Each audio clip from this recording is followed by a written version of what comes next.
go for a little walk. It's been really cold up here, and trying to keep that wood stove going. I gotta do this film and stuff here. There we go.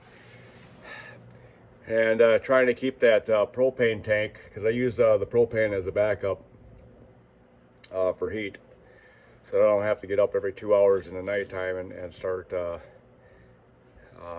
loading that wood stove every 2 hours. You really don't get too much sleep. And the temperature is at 22 below zero.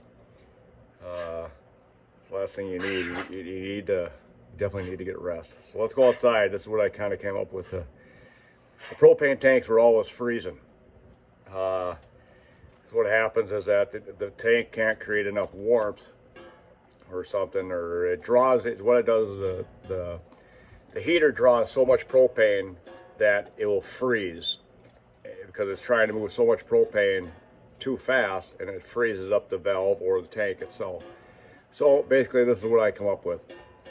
I gotta thank Boss of the Swamp for this one, because he's a bubble foil fanatic, and I just had to sit there and go in boss mode, and I thought, hey, I still got bubble foil left, I still got some insulation, so let's go see what I did. This is on a 100-pound tank, and this is kind of like a little sleeve that I can sit there and I can take apart and put over to the next tank when I'm going to go use it. We're going to go outside here, and it's cold. That's what the woods looks like right now. You got plenty of snow here. So we'll go around the other. This is going to the east side of the cabin. So, and this is where the wood stove and the propane wall mount heater.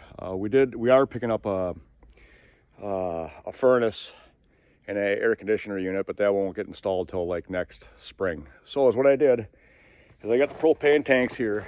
These are 100-pound propane tanks. What I did is I wrapped it up in 3.5-inch insulation here, and then I put this bubble foil on here, and I still got to get this. I got to get this taped. This is going to get taped a little bit tighter, and is what I'll probably do is I'll probably just take a strap or something, a ratchet strap, wrap it around there so it stays good and tight and the wind doesn't blow it, because we got winds coming. I think we're talking like 25, 30, 35 mile an hour gust winds, and they're coming out of the northwest. So the northwest is right there. Now the wind, the cabin blocks the wind from coming around here, but it's still going to swirl. So we're going to see if this bubble foil here stuff works. Like I said, I gotta get this wrapped on there a little bit tighter. The bottom one is good and tight, but the tape freezes out here in no time, so it doesn't want to stick in it. You try to tear it, or you try to even pull it off the roll, and it breaks on you because it's so brittle. So I've already used one tank, but the temperatures weren't this close, or this cold. Even my lips are freezing. I can't even talk. Right now, what is it? December 29th, 2022, and I mean, doing the best I can to stay warm up here. Angie is down in the cities watching my grandson, and I'm up here taking care of all 3 dogs and the cat. Oh, it's cold out there. So bubble foil, as you've seen in some of the other earlier videos, was used in our floor, and is what that is. It's a aluminum.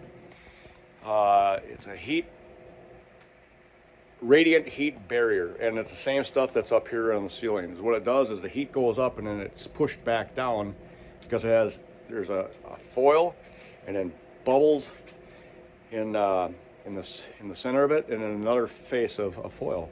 So what it does is it pushes the heat back this way, and all the cold up there, because that will be all open. That's 20-foot ceiling, and you ain't gonna keep this place warm with no insulation up there. So, and that when the coal comes down, it gets pushed back up from that foil. It rejects it, and it sits there. Same thing with the heat in here. It pushes the heat back down.